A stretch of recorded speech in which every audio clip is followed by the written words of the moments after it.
As the season starts to change, so should the quality of your lawn service and the things that you're doing. So with me in studio today, I have Justin, the lawn lover. Hi, Justin. Hi, thanks for having me. Absolutely. So you're going to give us some tips and some tricks on how to take care of our lawn. Yep. Sure. First up, let me know about yourself. I mean, you started off loving lawns as a hobby, and then you transitioned and started to educate.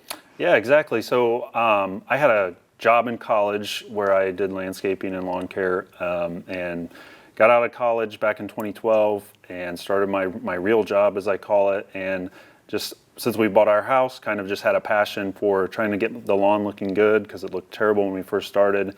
Had people stopping a lot, asking me what I did to the lawn, and my wife had recommended, hey, you should start a YouTube channel, maybe help some people out. So I did that in January of this year.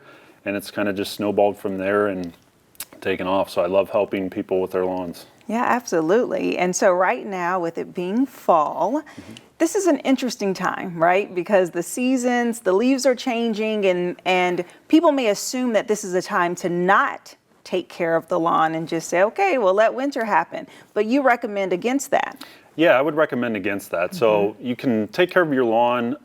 You definitely don't want to start or stop doing it now.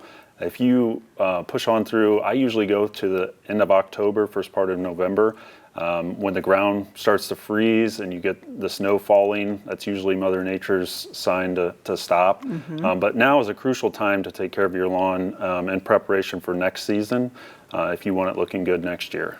Okay, so right now you start that preparation, start that harvest, if you will, so that it can bloom in the spring. So what are some tips that you can give our viewers on how to take care of their lawn right now? Yeah, so right now I would say the biggest thing is the weather's cooler, so now is a perfect time to seed your lawn if you haven't put down any pre-emergent type products that are going to prevent your seed from germinating. So now trying to get it in before the first frost, I would recommend doing it as soon as possible. Give it time to germinate so the frost doesn't kill it. And other than that, just kind of getting that seed in, sticking with your normal fertilization schedule. Now's the time where you can use fertilizers that are higher in nitrogen. I like to even use starter fertilizers during this time that have equal parts of each, the NPK, nitrogen, phosphorus, and potassium. So it's really going to allow your grass and the roots to hold those nutrients for next spring and really allow it to take off in the springtime. Okay. And so are people still needing to cut their grass at the same consistency? Because I'll just say, you know, my parents, they love being in the yard. Like they give that yard so much care. And I know that's people's favorite activity. So should they stop? I do. I love to mow too. Yeah. So, yeah, I will say when it gets cooler, you do cut your frequency back. I know in the springtime months, I'm mowing 3 times a week or so. Yeah. And at this time of year, it just depends on, you know, if you're overseeding and putting a lot of fertilizer on the grass and watering more, you're probably going to have to keep mowing more like you were. But for people who aren't seeding, if you're just trying to combat weeds and stuff in preparation for next spring, definitely the mowing frequency is going to be cut back and you're not going to have to mow as much. I would recommend, I typically mow around 3 to 3.5 inches on my yard, and in the fall time when things start to slow down, I do cut it down a little lower just for that last cut of the year to make sure we don't have any problems over the winter in relation to like snow, mold, or disease when you come out of winter into the spring.